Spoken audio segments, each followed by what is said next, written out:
చాలా కన్వీనియంట్గా బేబీ ఎటువంటి ఇబ్బంది పడకుండా తినేటట్టుగా ఇవ్వడానికి చాలామంది ఫ్రూట్ నిబులర్స్ని వాడుతూ ఉన్నారు. ఇది దాదాపుగా 6వ నెల నుంచి దాదాపు 12 అంతకంటే ఎక్కువ ఏజ్ వరకు మనం ఫ్రూట్ నిబులర్స్ని వాడుకోవచ్చు. కన్వీనియంట్గా ఉంటాయనో లేకపోతే బేబీ కంఫర్టబుల్గా తినగలుగుతుందనో మనం ఫ్రూట్ నిబులర్స్ వాడతాం. ఫ్రూట్ నిబులర్స్ బేసికలీ ఫ్రూట్ ముక్కలు కానీ లేదంటే బాయిల్డ్ వెజిటబుల్ ముక్కలు కానీ మనం దాంట్లో పెడితే బేబీస్ ఏంటంటే దాన్ని చిగుళ్ళతో లేదంటే పళ్ళతో నములుతూ ఉంటే ఆ సారం బేబీకి నోట్లోకి వెళ్తూ ఉంటుంది. దీనివల్ల ఏదో ఒకటి వాళ్ళకి న్యూట్రిషన్ అందుతోంది కదా అని మనం ఫ్రూట్ నిబులర్స్ని ప్రిఫర్ చేస్తాం. ఫ్రూట్ నిబులర్స్ కన్వీనియంటే కానీ ఫ్రూట్ నిబులర్స్ వల్ల డిసడ్వాంటేజెస్ కూడా ఉన్నాయి. అవి మీరు తెలుసుకోవాలి. నెంబర్ 1 ఏంటంటే ప్రతి ఫ్రూట్కి లేదంటే వెజిటబుల్కి దానిగా ఒక టెక్స్చర్ ఉంటుంది. టెక్స్చర్ అంటే స్వభావం అనమాట. ఇప్పుడు మీకు అరటిపండు ఉన్నట్టుగా సపోటా పండు ఉండదు, అలాగే వాటర్ మెలన్ ఉండదు.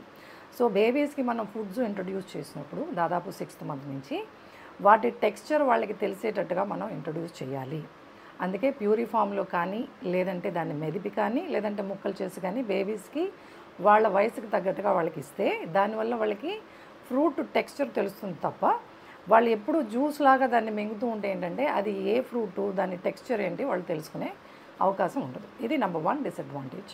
నెంబర్ 2 ఏంటంటే ఫ్రూట్ నిబులర్స్ కన్వీనియంటే కాకపోతే దాన్ని క్లీన్ చేయడం చాలా కంబర్సమ్ ప్రాసెస్, అంటే ఇబ్బందికరమైనది. ఎందుకంటే దాన్ని స్టెరైల్ చేయాలి.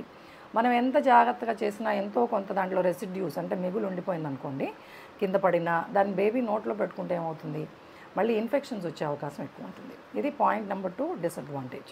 పాయింట్ నెంబర్ 3 ముఖ్యమైనది ఏంటంటే ఫ్రూట్స్లో ఎప్పుడైనా సరే మనం దేనికి దానిగా ప్యూరీ ఫామ్లో లేదంటే దాన్ని మ్యాష్ చేసి ఇస్తే ఫైబర్ బేబీకి బాగా అందుతుంది. ఫైబర్ అందినందువల్ల బేబీస్కి స్టూల్స్ పాస్ చేయడంలో సులువుగా ఉంటుంది. కాబట్టి ఫైబర్ అనేది చాలా ముఖ్యం. అదే మీరు ఫ్రూట్ నిబులర్లో దీన్ని పెట్టి ఇచ్చారనుకోండి, ఫైబర్ లాస్ అయిపోతుంది.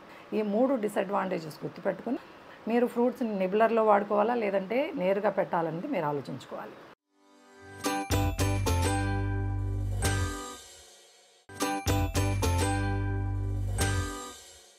ఎప్పుడు వాడినా కూడా వాటిని చక్కగా స్టెరైల్ చేసి వాడుకోండి.